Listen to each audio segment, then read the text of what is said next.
มาทุกคนหลังจากที่เรารู้จักวิธีการเสื่อม Secret Key ในคลิปที่ผ่านมาในคลิปนี้พวกเราจะเรียนรู้เกี่ยวกับการตั้งค่าการจูนค่า Temperature เนาะในค่า Temperature นี่แม่นหยังค่า Temperature หมายความว่าเราเป็นการกำหนดค่าเพื่อให้ChatGPT เราหรือว่า AI Model ของเรานั้นมีการกำหนดค่าว่ามันมีค่าจาก0ถึง2 0หมายความว่าถูก 100% 2หมายความว่าค่านั้นจินตนาการ0มันจะแบ่งออกเป็น3กลุ่มใหญ่นั่นก็คือ0หาอยู่ 0.7 และหลังจาก0.7 หา 1.5 แม่นค่าปานกลาง 1.5 แม่นหา2แม่นค่าที่ว่าค่าใหญ่ในที่นี้เราจะตัวอย่างให้ทุกคนเบิ่งเนาะในคำตอบที่เราใส่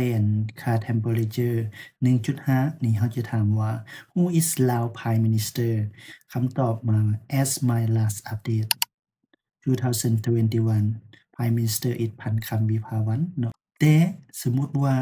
เราลองตัวอย่างให้คนเบิ่งเนาะถึงแม้จะเป็นคำตอบเดียวกันแต่เราปรับค่าเป็น0เนาะที่ตามโลจิกที่เราเว้าให้ฟังเมื่อกี้ว่า0หมายความว่าต้องถูก 100%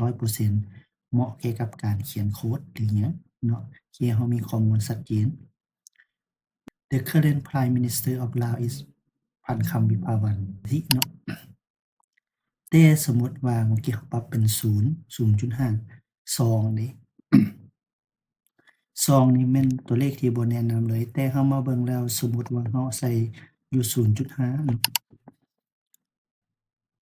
0.5 นี่ at the September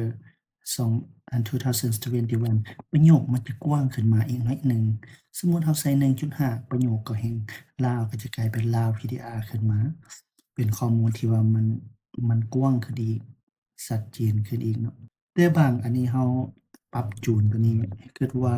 ข้อมูลที่เรากำลังจะสร้าง AI chatbot นี่เราคิดว่าเราจะใส่อยู่ค่าอยู่ที่ระหว่าง0หา0.7 ซะเพราะว่าเราเป็นค่าเริ่มต้นดีกว่าเราจะบ่ให้เป็นค่าสูงนี่ก็เป็นการปรับ Temperature บ่แม่นอุณหภูมิเนาะเป็นการปรับระหว่างความคมของคำตอบของ AI ที่เราสร้างมาเนาะพบกันใหม่ลาก่อนโชคดี